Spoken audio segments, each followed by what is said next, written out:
தனியார் ஏடிஎம் மையத்தில் டெபாசிட் செய்த பணம் வங்கிக் கணக்கில் வராததால் ஆத்திரத்தில் ஏடிஎம் இயந்திரத்தை கல்லால் உடைத்த வாலிபர் கைது செய்யப்பட்டார்.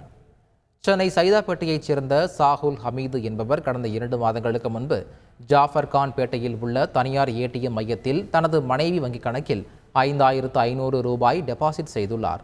அப்போது பணம் டெபாசிட் செய்ததற்கான ரசீது மட்டும் வந்த நிலையில் மனைவியின் வங்கிக் கணக்கில் பணம் செலுத்தியதற்கான எந்த குறுந்தகவலும் வரவில்லை. பணம் வங்கிக் கணக்கிற்கு வராததால் சம்பந்தப்பட்ட வங்கி அதிகாரியை தொடர்பு கொண்டு சாகுல் ஹமீது புகார் தெரிவித்துள்ளார்.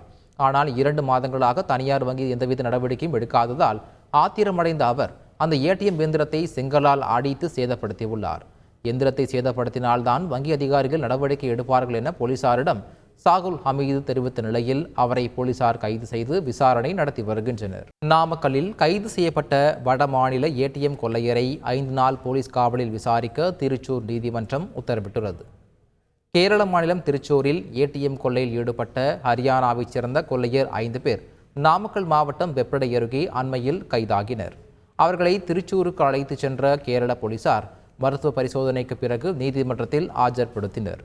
அப்போது போலீசாரின் கோரிக்கையை ஏற்று குற்றவாளிகளை 5 நாள் போலீஸ் காவலில் விசாரிக்க திருச்சூர் நீதிமன்றம் உத்தரவிட்டது. இந்நிலையில் திருட்டு சம்பவம் அரங்கேறிய ஏடிஎம் மையங்களுக்கு கொள்ளையரை நேரில் அழைத்து சென்று விசாரிக்க கேரள போலீசார் திட்டமிட்டுள்ளனர். மேலும் கொள்ளையர் சென்ற இடங்கள், காரை லாரியில் ஏற்றிய இடம் உள்ளிட்ட பல்வேறு பகுதிகளுக்கு கொள்ளையரை அழைத்து சென்று விசாரிக்கவும் போலீசார் திட்டமிட்டுள்ளனர். செய்திகளை உடனுக்குடன் தெரிந்து கொள்ள உடனே சப்ஸ்கிரைப் பண்ணுங்க.